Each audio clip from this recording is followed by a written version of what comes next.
Atensyon sa mga tao nga mo'y hindungdan sa sunog, tinuyo man o dili kay ikihagyod mo sa Bureau of Fire Protection. Upat na mga tao na konbikto samtang laing 12 usab ang kasamtangang gitaral sa hukmanan. Pamaagi kini aron magmatngon gayud ang mga tao nga makalikay sa sunog. Ani ang report. Ang sunog sa Sitio Lawis, Barangay Alaska, Mambaling ang usa sa mga dagkong sunog nga nahitabo sa Dakbayan sa Sugbo. Dulaan sa usa ka libo ka pamilya ang napiktuhan sa naasoyng katalagman. Gani padayon pa nga naa sila gipahiluna sa evacuation center samtang nagpaabot nga makabalik sa ilang luna nga tukuran og balik sa mga Pinoy-anan. Ang sunog mamahimong kalikayan kung magmatngon ang katawhan busa. Gitinuod karon sa Cebu City Fire Office ang paggukod sa mga tao nga nasutang mao'y nakaingon sa mga sunog.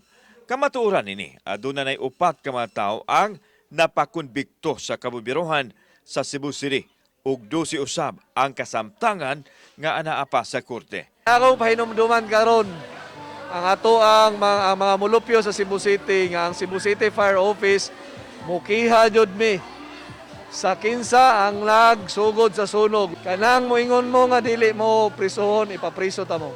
Matud ni Chief Inspector Josephus Alboro, Fire Marshal sa Cebu City Fire Office, nga daghang resources sa gamahanan ang nausik matag adunay sunog nga mahitabo tungod kay ang mga tao wala mag-amping. Samtang usa sa gipangandaman karon sa kabombirohan mao ang mga kalihukan nining panahon sa Pasko.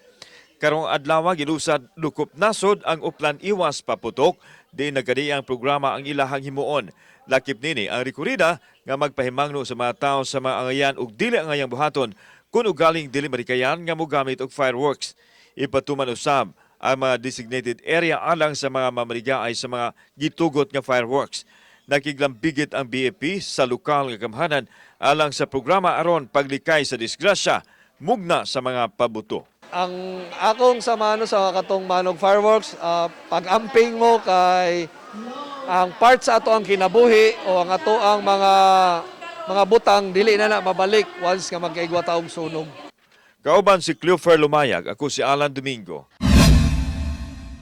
Balitang Bisdak.